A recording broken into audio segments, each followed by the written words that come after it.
Hello friends, learn 24 academy में आप सभी का स्वागत है। और आज हम डिस्कस करेंगे 2025 का सिविल सर्विसेज का आईएएस का पेपर।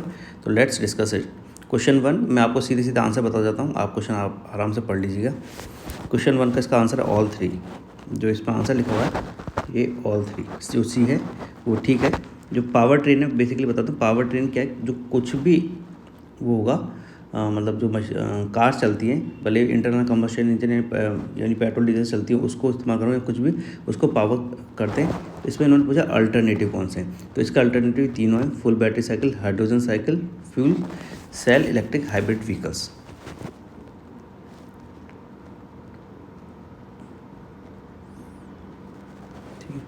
फिर सेकेंड है with reference to unmanned aerial vehicles consider the following. तो इसमें जो आंसर है वो बेसिकली है डी, नन। कि all types do vertical landing नहीं, सब नहीं करती। होवरिंग भी सब नहीं करते ऑटोमेटिक।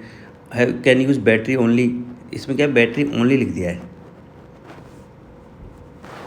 बैटरी ओनली लिख दिया है, तो इससे ये इशू आ गया है। तो इसका आंसर है डी, नन। फिर क्वेश्चन है third, in the contest of electric vehicles batteries consider the following elements. Question third का आंसर है सी, ओनली थ्री। इसका आंसर है सी, ओनली थ्री। ये बिल्कुल वेल रिसर्च है, आप चिंता मत कीजिए, आप इससे अंदाज़ा लगा सकते हैं। हालांकि मैं आपको बता दूं कि इस बार लगभग 4-5 क्वेश्चन डिलीट होने की संभावना है, क्योंकि जो यूपीएससी है उसने जो क्वेश्चन दिए हैं उसमें कुछ ऑप्शन ही गलत दी हैं। अभी हम डिस्कस कर लेंगे आगे। फिर क्वेश्चन 4 है, इसमें कहाँ पर प्लास्टिक इस्तेमाल होती है, how many of them contain plastic. तो इसका 4 का आंसर है सी, ऑल ऑफ 3। क्वेश्चन 5 देख लेते हैं, consider the following substance ethanol nitroglycerine urea. Coal gasification technology किस में इस्तेमाल होती है, जिसमें नाइट्रोग्लिसरीन में नहीं होती बेसिकली। अगर आप देखेंगे नाइट्रोग्लिसरीन के अंदर नहीं होती है, तो ओनली 2, जो 5 का आंसर है वो है only 2। Question 6, what is common characteristics of the chemical substance. ये है CL20 HMX LNM 105। जैसे मैंने आपको बताया था कि यूपीएससी की इस पर काफ़ी डिलीट होने की संभावना, इसमें बहुत ज़्यादा कन्फ्यूज़न है। इसका कारण है इसमें एक्चुअली ये जो CL20 HMX LNM 105 ये एक्सप्लोजिव की तरह भी इस्तेमाल होते हैं और प्रोपल्शन में, रॉकेट प्रोपल्शन में भी इस्तेमाल होते हैं। अब देखते हैं यूपीएससी इसको किसको मानता है।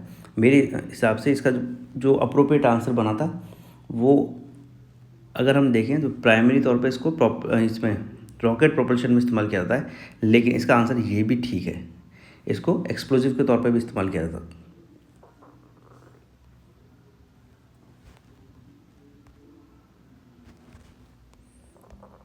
क्वेश्चन 7, क्वेश्चन 7 का आंसर है C, first and third only.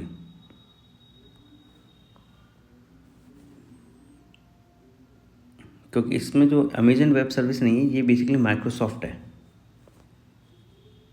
Question 8 देख लेते हैं, with reference to monoclonal antibodies, है ना। तो क्वेश्चन 8 का आंसर है, आप देखेंगे डी, ये तीनों ही इसका आंसर है। Sorry, question 3, all three are is answer. Main protein है ना, लैब में ही बनाया जाता है, वायरस के लिए इस्तेमाल होता है, ये बाइंडिंग भी है। क्वेश्चन 9,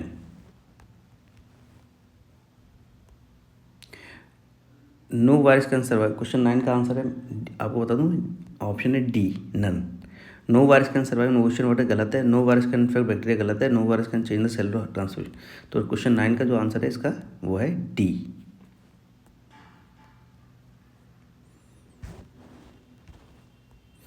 क्वेश्चन 10, क्वेश्चन 10 का जो आंसर है वो है B. Both statement second and third are correct but only one of them explain statement 1। और इसका मैं आपको कारण बता देता हूँ, खैर बाद में डिस्कस कर लेंगे। अगर आपको कुछ नहीं आए तो आप पूछ लीजिएगा, अदरवाइज इसका आंसर ही बहुत लंबा हो जाएगा। क्वेश्चन 11, इसका जो आंसर है वो है बी, कि both statement 2 and 3 are correct but only one of them explain statement 1। इसका कारण ये एक्चुअली एमिशन से जुड़ा हुआ हिस्सा नहीं है, तो मैंने इसको ये माना है। क्वेश्चन 12, इसका आंसर है सी।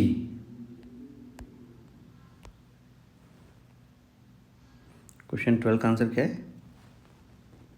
सी। क्वेश्चन 13 हम देख लेते हैं, इसका आंसर है सी। असल में सोलर फ्लेयर से जो है वैसे प्रॉब्लम आती है, लेकिन सोलर फ्लेयर्स जो होते हैं ना,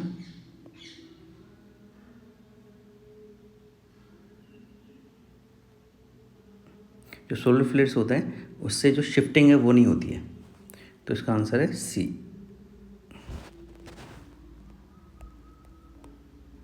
question 14, consider the following. Question 14 का आंसर है ए।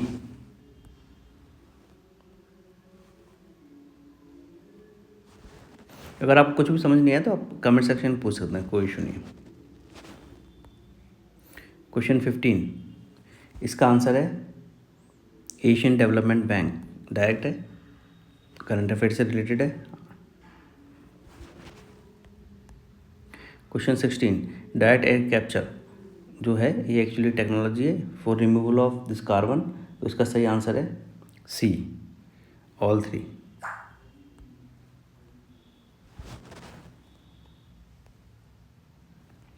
Question 17, peacock tarantula. ऐसा लग रहा है जैसे कि ये पीकॉक का है, बेसिकली ये जो है ये एक मकड़ी है, क्या है? स्पाइडर। ये एरेक्निड होती है, क्रस्टेशियन नहीं होती है, तो इससे इसका आंसर बनता है बेसिकली 17 का डी।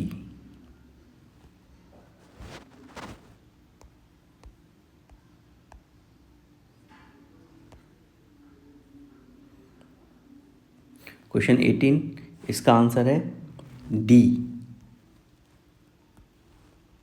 All three. जो ग्लोबली है एक्चुअली इंडिया की रैंक 3rd है, लेकिन एशिया पैसिफिक रीजन में जो इंडिया की रैंक है वो 2nd ही है, तो इसमें बिल्कुल सही दी हुई है। क्वेश्चन 19, इसका आंसर है बी। अच्छा, इसमें नहीं है ऑप्शन, किधर है ऑप्शन? ये ओनली 3। इसमें बेसिकली मिंट और जो पपैया है ये रॉन्ग है, ये दोनों रॉन्ग है, ये बाकी 3 सही हैं। तो क्वेश्चन 19 का आंसर है बी।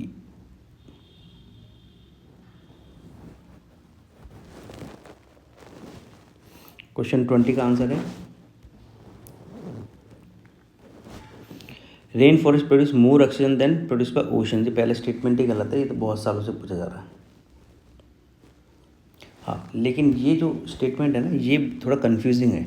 इसमें क्या है कि मैं आपको इसमें बता देता हूँ, इसमें अबाउट 50% है, जबकि जो स्टेटमेंट आते हैं ना वो है 50 to 80% का, वो है 50 to 80% का। तो अबाउट 50 को अगर ये सही मान लेते हैं तब अलग बात है, तब इसका ऑप्शन चेंज हो जाएगा। अदरवाइज अगर हम 50 to 80% को इसमें माने कि गलत है तो इसका बी ऑप्शन होगा। Sorry, with reference to planet earth consider for rain forest, ये फर्स्ट गलत है, करेक्ट पूछा है। सेकंड, या तो सेकंड सही है क्योंकि थर्ड भी गलत है, ये थर्ड भी रॉन्ग है, ये तो रॉन्ग है दोनों।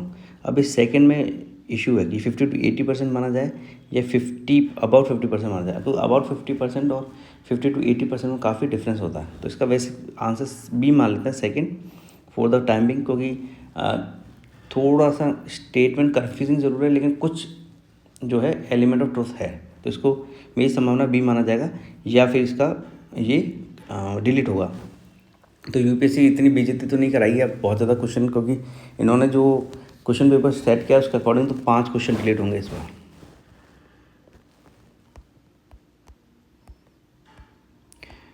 क्वेश्चन 21, राजा राम मोहन राय, देखिए वो ठीक थे, वेस्ट के एजुकेशन को इम्पोर्टेंट मानते थे, उस रिफॉर्म चाहते थे इंडियन एजुकेशन सिस्टम को, लेकिन उन्होंने इंडिया को कभी भी ऐसे डिसरेस्पेक्ट नहीं किया है, तो इसका जो आंसर है he pass great love for respect for the traditional philosophical system of the East, ये ठीक है, बिल्कुल कोई इशू नहीं है। क्वेश्चन 21 का आंसर है सी, तो इसके जो ऑप्शन है वो है दोनों। भाई मॉडर्न मैन ऑफ इंडिया ही बोला जाता था इनको तो। Question 22, consider the following subject non cooperation programme. Question 22 का जो आंसर है वो सी है। क्या है?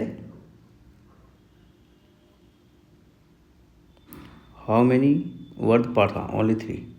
मुझे लगा सिर्फ ओनली 3। इस पर एक्चुअली क्या काफ़ी डिफिकल्टी लेवल पहले से देखा जाए तो बढ़ा रखा है। Question 23, irrigation device called araghatta. इसका डायरेक्ट आंसर है बी। बिना सोच समझे आप आराम से सोच लीजिए। क्वेश्चन 24 का है ए, डायरेक्ट है।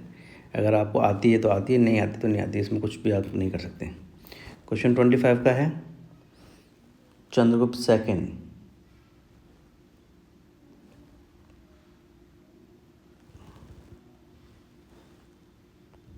फाइन कब आए थे? चंद्रगुप्त सेकंड के टाइम पे आए थे।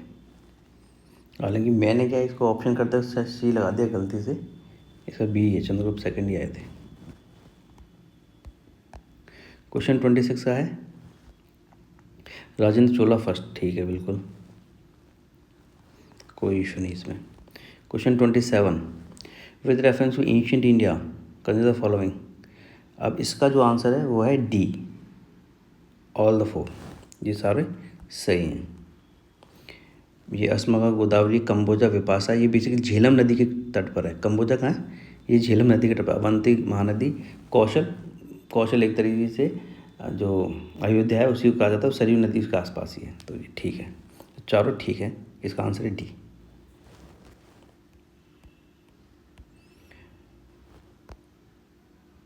फर्स्ट गंधर्व महाविद्यालय ये बेसिकली हुआ था क्वेश्चन 28 का डी, लाहौर के अंदर। और इसके जो थे जनक वो थे विष्णु दिगंबर। इन्हें 1901 में इसको ओपन किया था, विष्णु दिगंबर पलुस्कर ने। अशोकन इंस्क्रिप्शन सजेस्टेड द प्रदेश का राजगुरु। ये district administration, district level administration था, उसका हिस्सा थे बी। क्वेश्चन 29 का आंसर है बी। क्वेश्चन 30 का जो आंसर है वो है C,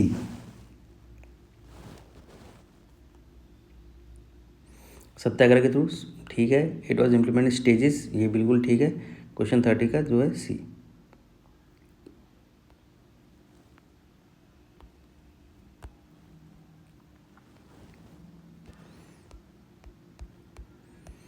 question 31, with reference to investment consider for the following. इसमें जो है अल्टरनेटिव इन्वेस्टमेंट फंड है। अगर आपने थोड़ी बहुत पढ़ रखी है तो आप हेज फंड्स और वेंचर कैपिटल लगा सकते हैं, तो ओनली 2। 31 का आंसर है बी। 32 का आंसर है डी, 1, 2 एंड 5। इसमें printing and distribution currency notes भी इंक्लूड है। असल में क्या होता है कि रिजर्व बैंक ऑफ इंडिया क्या करता है, जो 500 रुपये का जैसे नोट वो प्रिंट करता है तो उसकी कॉस्ट 500 रुपये नहीं है, जबकि वो जब बैंकों को देता है उनसे पूरे पैसे अकाउंट में ले लेता है। तो इस तरीके से।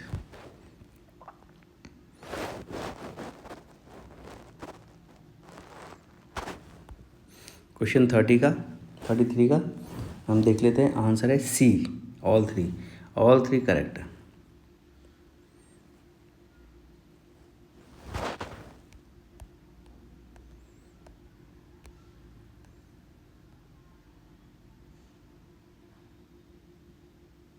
क्वेश्चन 34 का अगर आंसर देखा जाए तो इसका है डी। बेसिकली ये जो है सेबी के ऑप्शन है, इसको रिजर्व बैंक इंडिया करते हैं, सेबी करता है ये सारे काम। क्वेश्चन 35 का आंसर है डी।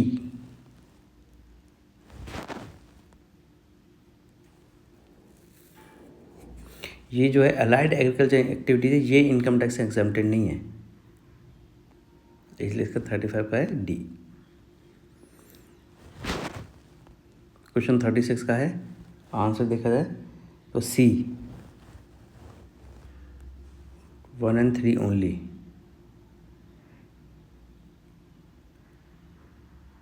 रिसोर्स नहीं है इंडिया इन सभी में, क्रिटिकल मिनरल्स में रिसोर्स नहीं है इसलिए। अरे यार ठीक है।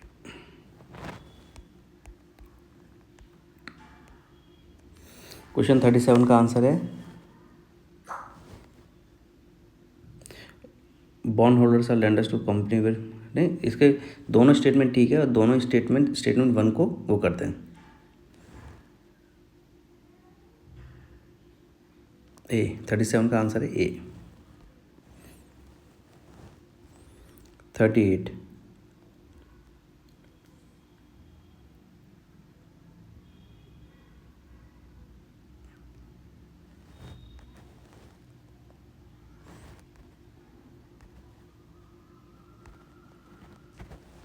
38 को देख लेते हैं।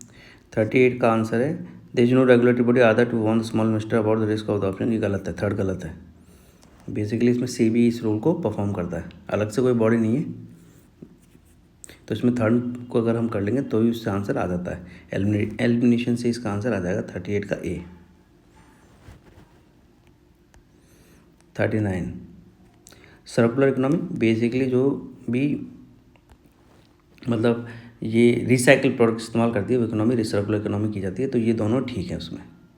Reduce the use of raw material as input, क्योंकि नया मटेरियल रॉ मटेरियल से नई चीज़ बनानी जरूरत नहीं है, बल्कि रिसाइकिल करके उसी से प्रोडक्ट बना लिया जाएगा।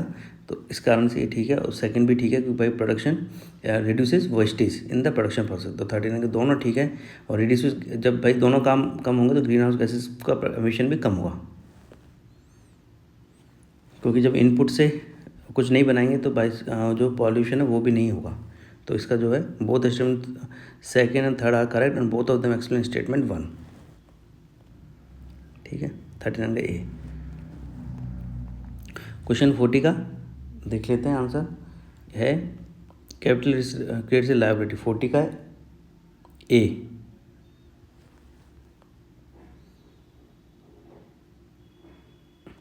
इसमें क्या इंटरेस्ट जो होता है वो बेसिकली लायबिलिटी क्रिएट नहीं करता, थर्ड गलत है। तो थर्ड को एलिमिनेट करेंगे तो ए आंसर हो जाएगा। Question how many of the above are members of North Atlantic Treaty organisations. Question 41 का आंसर है ओनली 3।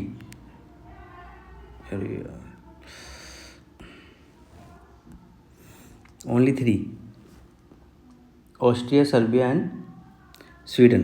ये जो हैं वो ये और ये तीनों इसके मेंबर नहीं है। 41 ए। 42 का अगर आंसर देखा जाए तो है Andes mountain pass through how many of the countries. ये ब्राज़ील से पास नहीं करती और पैराग्वे से पास नहीं करती। तो ओनली 4 सी। 42 का सी। क्वेश्चन 43 देखा जाए lake Tonle Sap through how many of them does the equator pass. इसका आंसर नन ऑफ। 41 का 43 का D. Consider the following statement about turmeric during the year 2023। ये ठीक है। इंडिया एक्सपोर्टर भी है, कंज्यूमर भी है, प्रोड्यूसर भी है टर्मरिक का सबसे। 30 वेराइटीज ठीक है। Maharashtra Telangana are major turmeric producing state. 44 का जो आंसर है वो है डी। ये है इस साइड में ऑल 3।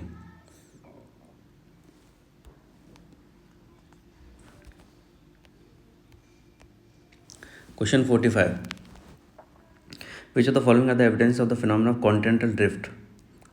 45 का आंसर है सी, तीनों, all 3 options. The belt, ancient rocks, Brazil coast, सब gold deposit of Ghana, Gondwana system, ये सब इम्पोर्टेंट है। Question 40 the amount of dust particles in the atmosphere is more in subtropical temperate areas. ये गलत है।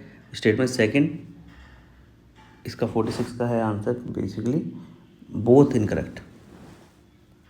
हाँ, इसको क्या होगा, ये डिलीट होगा कि इसमें जो स्टेटमेंट 1 है और स्टेटमेंट 2 है बोथ आर इनकरेक्ट। ये भी इनकरेक्ट है और ये भी इनकरेक्ट है, तो ये डिलीट होगा।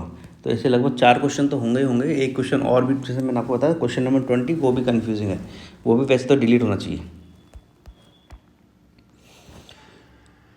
क्वेश्चन 47 इसका आंसर है A. In general the northern hemisphere the isotherms bend equatorwards. Both statement 1 statement 2 are correct. while crossing the landmass and polar while crossing the ocean. In January, statement second, in January the air over the ocean is warmer than that over the landmass in the northern hemisphere. ये बिल्कुल ठीक है, दोनों statement ठीक है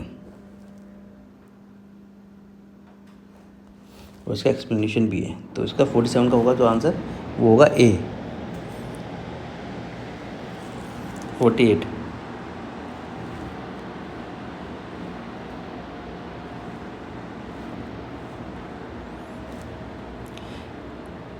48 48 का answer है सी। इसमें देख लेते हैं क्या है। Only one of the statement second and third is correct and that explain statement 1। देख, clay is not at all porous, ये रॉन्ग है ना। तो only one of the statement, तो स्टेटमेंट सेकेंड इसमें करेक्ट है। तो इसका जो आंसर है बेसिकली 48 का वो सी ही है। क्या है? सी।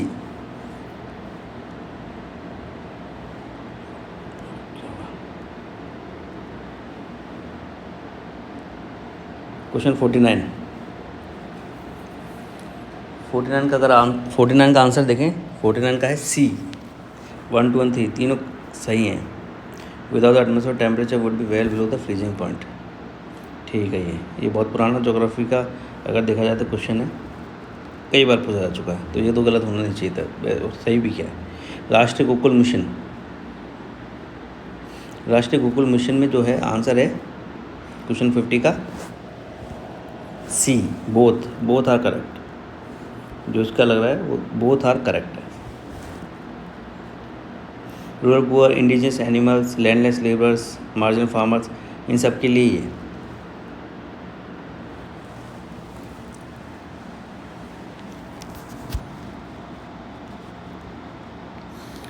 क्वेश्चन 51, इसका सही आंसर है डी। इसमें पूछा कौन से नॉट करेक्ट है। इसमें एक्चुअली ये नहीं पूछा कौन से करेक्ट है, इसमें पूछा डी कौन से नॉट करेक्ट है। देखिए, ये panchayat at the intermediate level exist in all state, ये गलत है। पूरी नागालैंड वगैरह में नहीं है, 2-3 स्टेट्स में नहीं है, इसमें नागालैंड पे एक स्टेट है। फिर है इसमें 30 ईयर्स की एज का क्राइटेरिया नहीं है, 24 ईयर्स की एज का क्राइटेरिया, ज़्यादा मुझे याद है। 21 ईयर्स की एज का क्राइटेरिया इसके अंदर। और the chief minister of state नहीं है। कोई भी चीज़ एक्चुअली बनती है किसी भी स्टेट में तो गवर्नर करता है, चीफ मिनिस्टर नहीं करता। हालांकि एक पिछली बार जिस तरीके से इन्होंने रॉन्ग माना उस हिसाब से माना जा सकता है चीफ मिनिस्टर भी सही है, लेकिन फिर भी हम मान सकते हैं गवर्नर एक्चुअली इसको करता है। अगर 2024 का एक इन्होंने डिलीट किया है जिसमें इन्होंने ये कहा है कि फाइनेंस मिनिस्टर जो है वो जो है बजट स्टेटमेंट को रखती है on behalf the prime minister. Basically वो स्टेटमेंट गलत था, प्रेसिडेंट होना चाहिए था, जो आज तक कॉन्स्टिट्यूशन में रहा है। अगर उसमें देखेंगे तो चीफ मिनिस्टर वाला ये भी डिलीट हो जाना चाहिए, क्योंकि इन्होंने यहाँ पे फिर से गलती करी। चीफ मिनिस्टर फिर गवर्नर लिखते या फिर चीफ मिनिस्टर भी हो सकता है, मानने में तो कुछ भी हो सकता है, लेकिन अपन अभी मान लेते हैं जो कॉन्स्टिट्यूशन में आज तक पढ़ा है पूरी ज़िंदगी में, मतलब पढ़ाया गया है जब से इंडिया की इंडिपेंडेंस हुई है, जब से कॉन्स्टिट्यूशन बना उसके बाद से एग्जाम तो हुए हैं, तब से लेकर आज तक जो पढ़ाएगा उसके अकॉर्डिंग हम मान लेते हैं कि ये थर्ड स्टेटमेंट भी रॉन्ग है। तो 51 का जो आंसर होगा वो डी होगा।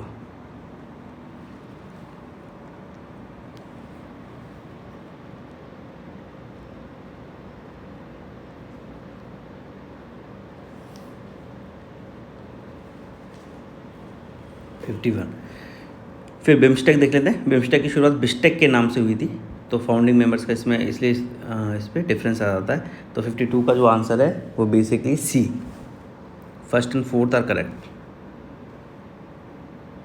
फिर ये ढाका डिक्लेरेशन से रिलेटेड नहीं, 1997 में उसका हुआ था, तो सेकंड में गलत है।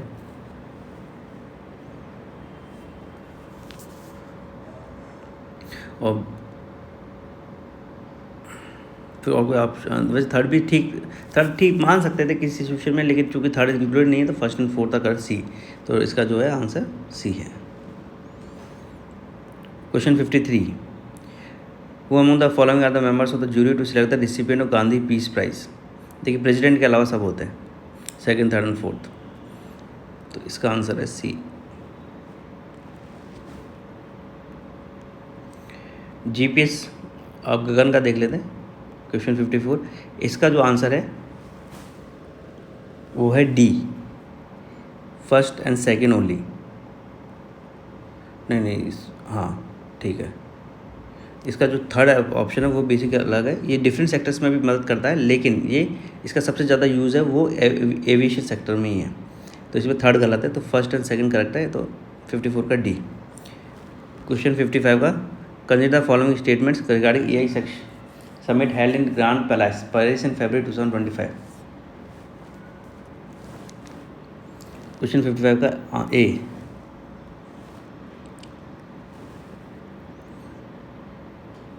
One only. तो इसमें क्या है, यूके और यूएस ने इसमें साइन नहीं किया है इस एग्रीमेंट को। जो एआई एक्शन समिट हुई इसको यूएसए ने यूके ने साइन नहीं किया, तो इसका ए ऑप्शन ओनली, ये वाला ठीक है, सेकंड गलत है। 56 क्वेश्चन 56 का जो आंसर है वो है डी, सभी मैच करते हैं।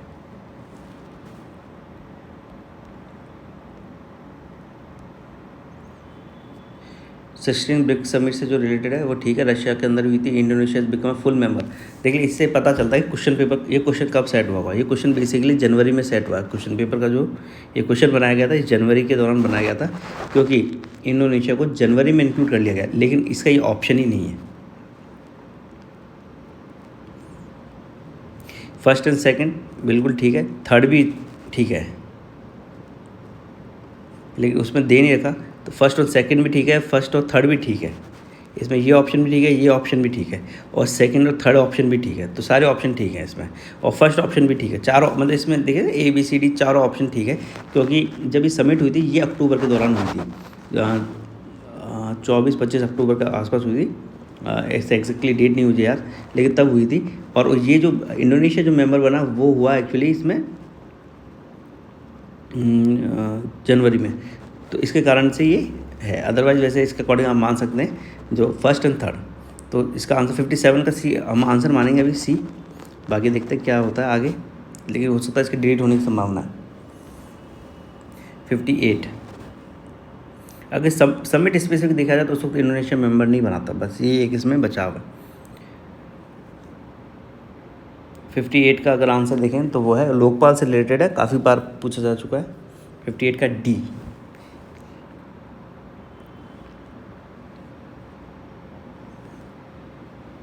इसमें प्राइम मिनिस्टर की इंक्वायरी कर सकता है उसकी, लेकिन कंडीशन है इसमें जो मेंबर होता है 25 ईयर्स का एक्सपीरियंस होना चाहिए, एज लिमिट नहीं है, 25 ईयर्स का उसका एक्सपीरियंस होना चाहिए, ये है।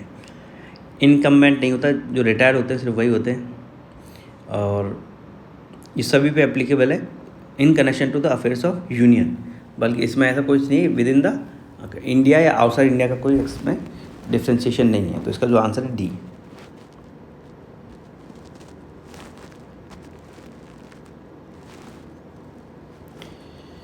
खो खो वर्ल्ड कप दिल्ली में हुआ था, बाकी इसमें जो ये जो दिए हैं इंडिया मैन बीट नेपाल, ये ठीक है, लेकिन इसमें जो पॉइंट टैली है वो गलत है, विमेन में जो पॉइंट टैली है वो गलत है, तो इसमें सेकंड थर्ड गलत है, फर्स्ट सही है, तो 59 का जो आंसर है वो है ए।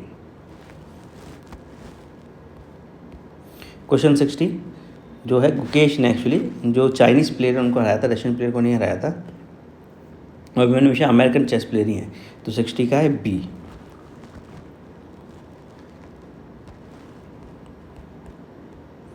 क्वेश्चन 61 देखिए चेस पे क्वेश्चन इसलिए आएगा क्योंकि इंडिया का चेस जो है वर्ल्ड चैंपियन बने इंडिया के प्लेयर, तो जाहिर सी बात है क्वेश्चन बनता था।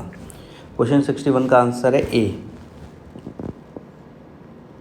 ठीक है। रेयर अर्थ एलिमेंट का इस्तेमाल होता ही है, मोबाइल वगैरह में बहुत होता है, तो जो चीज़ मोबाइल में स्क्रीन वगैरह में काम आती है तो जाहिर से होता है टीवी वगैरह में पैनल वगैरह में काम आती है। क्वेश्चन 62 जो नेशनल रेलवे प्लान है to create an future ready railway system, ये 2030 तक है। कवच ऑटोमेटेड ट्रेन सिस्टम है, जर्मनी की मदद से नहीं है, ये इंडिया से डेवलप है, और कवच system consist RFID tag on track station. अब ये थोड़ा सा ना डाइसी है, स्टेशन भी है और ब्लॉक भी है, लेकिन इसमें ओनली नहीं बोला, इसलिए हम इसको जो थर्ड है उसको करेक्ट मान सकते हैं, ऐसी बात नहीं है। तो नॉट करेक्ट गलत कौन सा है 62 का, अगर हम देखें ए, 62 का जो आम गलत के हिसाब से मानेंगे तो ए है। अब इसमें क्या है, ब्लॉक स्टेशन भी, वो स्टेशन सेक्शन और ब्लॉक सेक्शन दोनों हैं, इसमें ओनली नहीं है, इसलिए हमने इसको सही मान लिया कि ये नॉट करेक्ट, ये करेक्ट है। तो नॉट करेक्ट कौन सा है, इसमें पूछा रॉन्ग कौन सा है बेसिकली, इसका आंसर। क्वेश्चन 63 इसका आंसर स्पेस टैक्स के अलावा सारे एग्जाम फॉर गगनयान सब इंक्लूड है। 63 का ओनली 2 बी।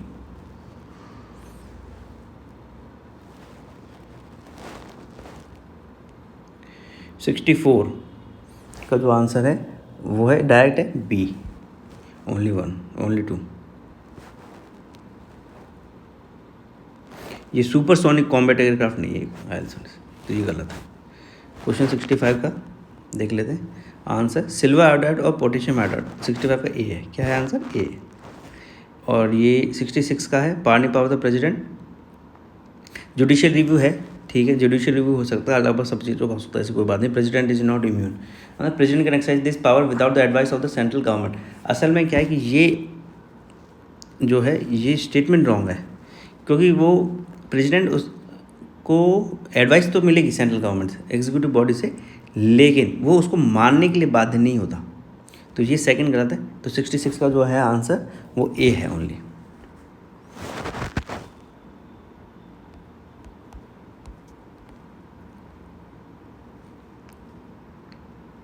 सिक्सटी 67 का आंसर देख लेते हैं।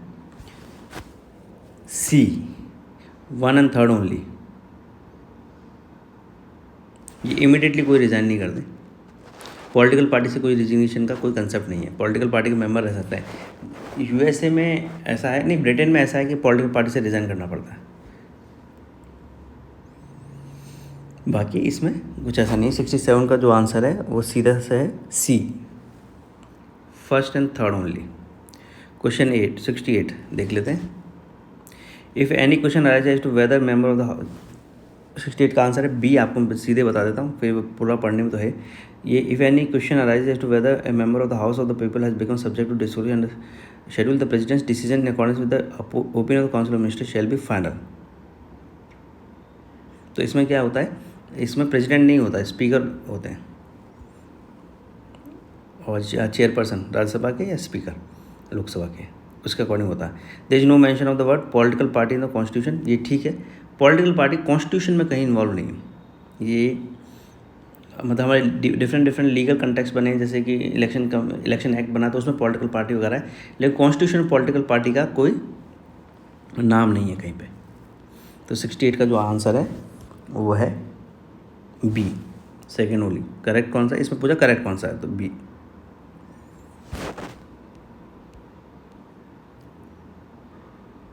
सिक्सटी 69 का आंसर देख लेते हैं।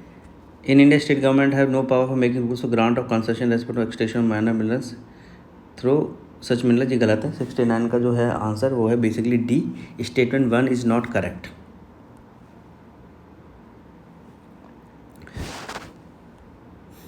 क्वेश्चन 70 डायरेक्ट है, इसका आंसर है कुछ भी ज़्यादा नहीं, ए, यूरोपियन यूनियन।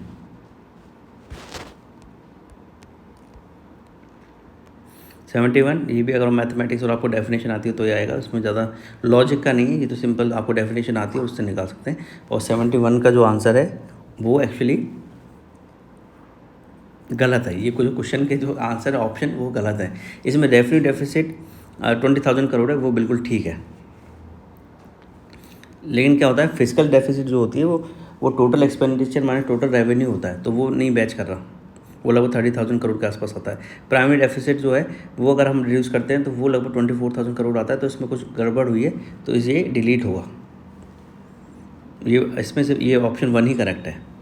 तो इसमें ऑप्शन मतलब ऑप्शन क्या मतलब पॉइंट जो स्टेटमेंट 1 है वो ही करेक्ट है, तो ऑप्शन तो इसमें कोई है ही नहीं ऐसा, तो ये डिलीट होगा। 72 in the international north south transport corridor, ये बहुत पुराना क्वेश्चन है, पिछले 10-12 साल से ज़्यादा। India to Central Asia to Europe via Iran, ठीक है। ये चाबहार पोर्ट, इस पर क्वेश्चन हमेशा बनते हैं, ये हमने अपने जो जितने भी मटेरियल है उसमें भी आपको कई बार पढ़ा है। क्वेश्चन 73 ये इसमें जस्ट अपोजिट है स्टेटमेंट 1। एक्चुअली अमेरिका का प्रोटेक्शन ज़्यादा है ब्राज़ील से, तो स्टेटमेंट 1 रॉन्ग हो जाता है और स्टेटमेंट 2 सही है 73 का। तो इसका जो ऑप्शन है वो बेसिकली है D, statement 1 is not correct but statement 2 is correct. यानी unlike in the United States America way corn is principal feedstock. ये बहुत ज़्यादा है कि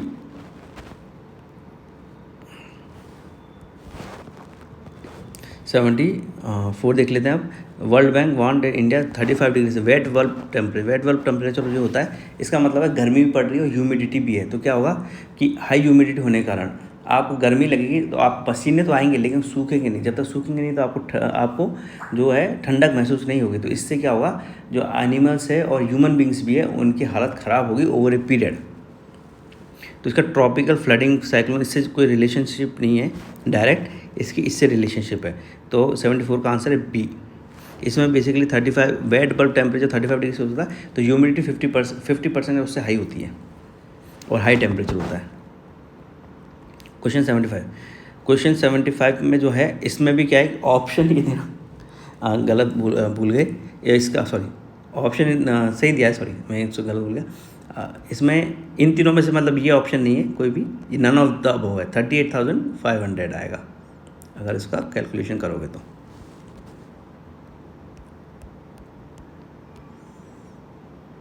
क्वेश्चन 76 इसका आंसर है सी। आप डायरेक्ट देख लीजिए, टाइम क्यों ख़राब करना, क्योंकि ये रट्टे बेजी का था। मुझे नहीं लगता किसी ने अटैम्प्ट भी किया हुआ, बहुत ज़्यादा हुआ है। अगर किसी ने अटैम्प्ट किया तो वो काफ़ी बहादुर है, और या फिर वो स्पेसिफिक इसी के बारे में पढ़ रहा था। IBRD इसका देख लेते हैं। क्वेश्चन 77 इसका जो आंसर है वो है C, first and 3 only. Single handedly नहीं, एक्चुअली क्या होता है सिंगल हैंडेडली का मतलब होता है ये अकेले का तौर पर काम करती है, ऐसा नहीं है। ये दुनिया के दूसरे देशों और दूसरे ऑर्गेनाइजेशन के साथ मिलकर काम करते हैं पावर्टी रिडक्शन में। ऐसा नहीं कि मैं अकेले करूँगी भाड़ में जाओ, ऐसा नहीं। RTGS NFT ठीक है, पहला स्टेटमेंट ठीक है। बाकी जो क्वेश्चन 78 के बाकी जो ऑप्शन है वो गलत है बेसिकली, ये रॉन्ग है, ये रॉन्ग है ना।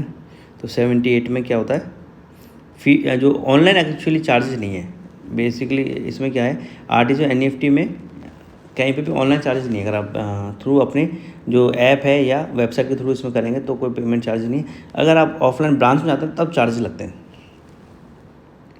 तो इसका ये आंसर, तो 78 का आंसर है इसमें A, only first is correct. 79 consider the following countries, how many countries among the, ठीक 79 देखना, ठीक 79 how many countries among the above are there other than India where international UPI कहाँ पे एक्सेप्ट होता है। जो 79 है उसका आंसर है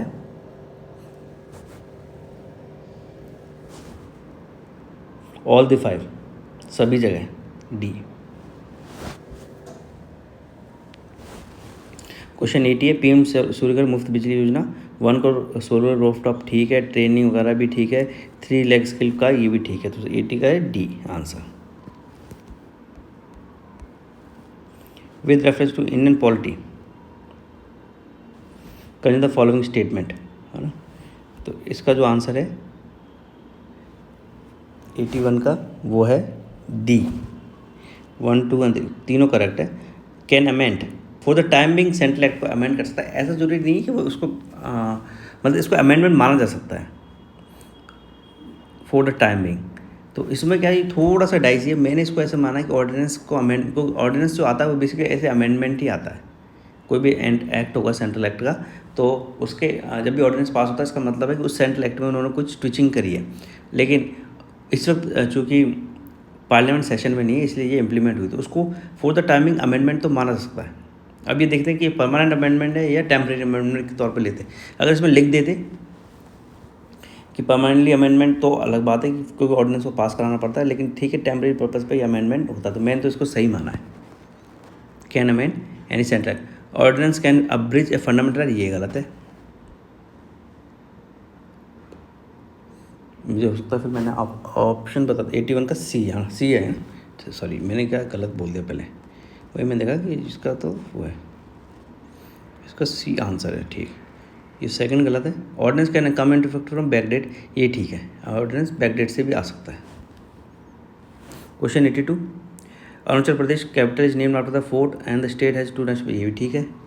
नागालैंड ये भी ठीक है, कॉन्स्टिट्यूशनल अमेंडमेंट था इसके 1956 की रिऑर्गेनाइजेशन के बाद ही बना था नागालैंड, ठीक है। पार्ट सी का स्टेट था, ये भी ठीक है। तो तीनों ठीक है इसमें, ऑल द 3। 82 का सी। 83 देख लेते हैं।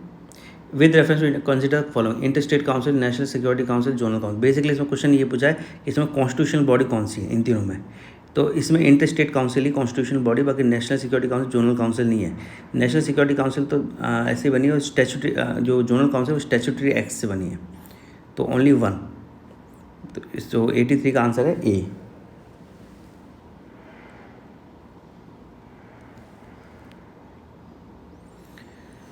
क्वेश्चन 84 जो है इसका जो आंसर है वो है ए, The Constitution of India explicitly mentioned that in certain spheres the governor of state can act in his or her own description. बिल्कुल ठीक है, गवर्नर ऑफ इंडिया का ही डिस्क्रिप्शन है, प्रेसिडेंट ऑफ इंडिया का भी डिस्क्रिप्शन है, उसमें तो एड एंड एडवाइस की जरूरत नहीं पड़ती, कर सकते हैं ये, जैसे डिसोल्यूशन है ना, और किस पार्टी को पहले बुलाना है, अगर इलेक्शन हो जाता है मान लीजिए या डिसोल्यूशन है, उसको दे सकते हैं। उसके लिए आपको ज़रूरी नहीं कि वो एग्जीक्यूटिव की राय ले, या एग्जीक्यूटिव अपनी राय तो उसके बाद ही एक्ट करेंगे। सेकेंड है, president of India can on his और रिजर्व ए बिल पास। अपने आप रिजर्व नहीं कर सकते, गवर्नर के थ्रू रिजर्व किया जाता है। ये एक्चुअली इसमें थोड़ा डाइसी है। 84 का आंसर है ए।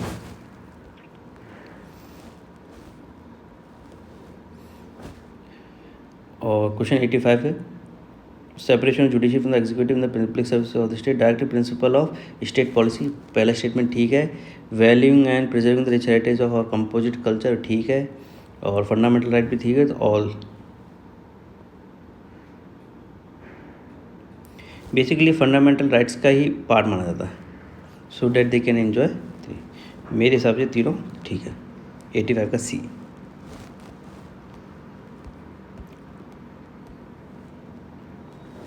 Question 86,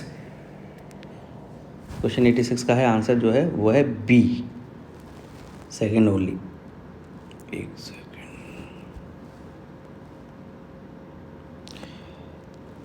with reference to the question 86 पढ़ा, with reference to the constitution of India if an area in state is declare schedule area, तो state government loses its executive power in such area. ऐसा नहीं है, पूरी तरह से loss नहीं करती।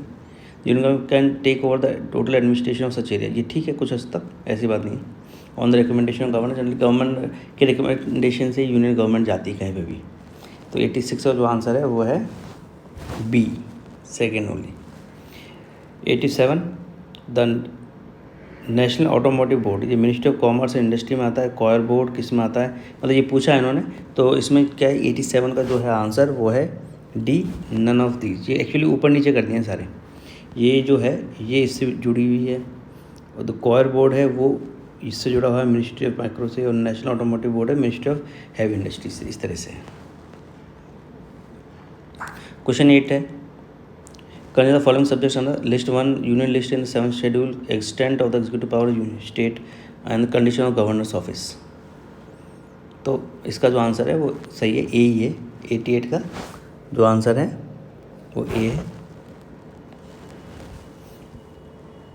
Question 89,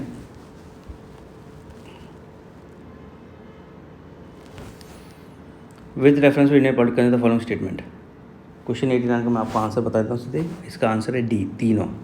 the governor of state is not answerable to any court for the exercise and performance of the powers and duties of his or office, ठीक है। No criminal proceeding shall be institute और continued against the governor during his her term of office, ये भी ठीक है। Member of state legislature are not liable to any proceeding any court in respect to anything said with in the house, ये भी ठीक है। जो chairman है या स्पीकर है वो एक्सपेल कर सकता है, सस्पेंड कर सकता है, बाकी कोर्ट में नहीं जा सकता। अगर कोई मेंबर है वो स्टेट लेजिस्लेचर है, अगर स्टेट लेजिस्लेचर है तो उसमें अगर कुछ भी बोलते हैं तो पूरा एग्जाम्प्टेड है। स्टेट लेजिस्लेचर और पार्लियामेंट के इस मामले में रूल्स लगभग सेम ही है, कोई ज़्यादा अंतर नहीं है। क्वेश्चन 90, ये petroleum and natural gas regulatory board के बारे में कि ये सब क्या क्या करते हैं। तो इसमें बेसिकली फर्स्ट नहीं है, प्रोडक्शन ऑफ क्रूड ऑयल ये कंट्रोल नहीं करते, बाकी सब करते हैं। तो ओनली 3, 90 का आंसर है सी।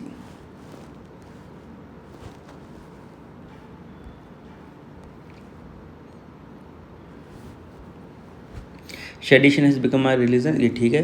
491 का भी डायरेक्ट आंसर है। The famous female figure known as dancing girl founded Mohenjodaro, ये ठीक है, बहुत बार पूछा जा चुका है। 92 का सी।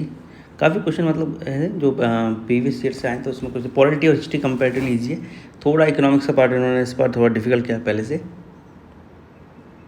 93 का सी आर दास, इसका जो आंसर है सी आर दास थे, इन्होंने चोरी चोरा के जो इंसिडेंट था उसके बाद में लीगल डिफेंस दिया था। 94, ये जो अनटचेबिलिटी के खिलाफ गांधी जी कब गए थे, सबसे ज़्यादा मतलब उन्होंने कब आंदोलन एक तरह से शुरू किया था, या अपनी एक्टिविटीज़ को बहुत ज़्यादा प्रोमिनेंट नहीं करता, चल तो गुजरात में पहले से रहा था लेकिन ज़्यादा प्रोमिनेंट किया था पूना पैक्ट के बाद। फिर पोर्चुगीज़ ने हमारे देश में क्या कहते हैं, पोर्चुगीज़ से बहुत चीज़ें मिली, और ये तीनों ही चीज़ें एक्चुअली पोर्चुगीज़ से आई हैं, इंट्रोडक्शन हुआ all 3। 95 papaya, pineapple, guava. How many of the above countries have more than 4 time zone? Brazil actually 4 zone है, बाकी यूके के 4, यूके में 9 जोन्स हैं, ऑस्ट्रेलिया में 4 से ज़्यादा है, बाकी में 2 एक है, न्यूजीलैंड डेनमार्क में, और ब्राज़ील के एग्जैक्ट 4 है, इसलिए ब्राज़ील को एक्सक्लूड कर दिया इसमें से। तो यूके और ऑस्ट्रेलिया मानते ओनली 2, तो ऑप्शन है इसका 96 का डी। क्या है?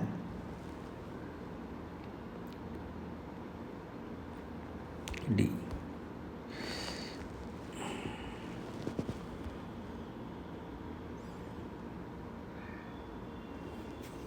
एनादर इन साइबेरिया, ठीक है कि नोम अलास्का फ्यू किलोमीटर्स अवे, ये एक्चुअली एनादर जो है वो इंटरनेशनल डेट लाइन है उसके इधर है एनादर, और जो नोम है वो इधर है वेस्टर्न में, ये ठीक है। लेकिन क्या होगा, ये डेज अलग है, ये मंडे एनादर में है तो वहाँ एक नोम पीछे होगा, संडे होगा वहाँ पर, सॉरी जो होगा नोम में संडे होगा, ये ट्यूसडे वाला गलत है, ये होता। तो इसमें जो फर्स्ट है वो सब सही है, करेक्ट पूछा इन्होंने, तो करेक्ट जो है only one statement is correct. और 98 का जो है ये पूछा है, सेल्फ रेस्पेक्ट मूवमेंट किसने दिया था? पेरियार ने। स्पेक्ट्रम पढ़ लीजिए, चाहे विपिन चंद्रा पढ़ लीजिए, दोनों में है ये आंसर। क्वेश्चन 99, इसका जो आंसर है वो है ऑल 3, तीनों। बोट्सवाना डायमंड के लिए फेमस है, चिली लिथियम के लिए फेमस है, इंडोनेशिया निकल के लिए फेमस है। एक न्यूज़ भी आई थी निकल के बारे में, एक्चुअली सॉरी निकल के, एक न्यूज़ भी आई थी निकल के बारे में, जिसमें फॉरेस्ट में एक्चुअली बहुत ज़्यादा प्रॉब्लम्स होनी है, फॉरेस्ट एरियाज़ में जो है डिग्रेडेशन बहुत बढ़ गया था, तो वहाँ से मुझे लगता है इसको थोड़ा जोड़ा गया है, तो अगर आपको पता हो तो किया जा सकता है, ऐसा कोई बात नहीं।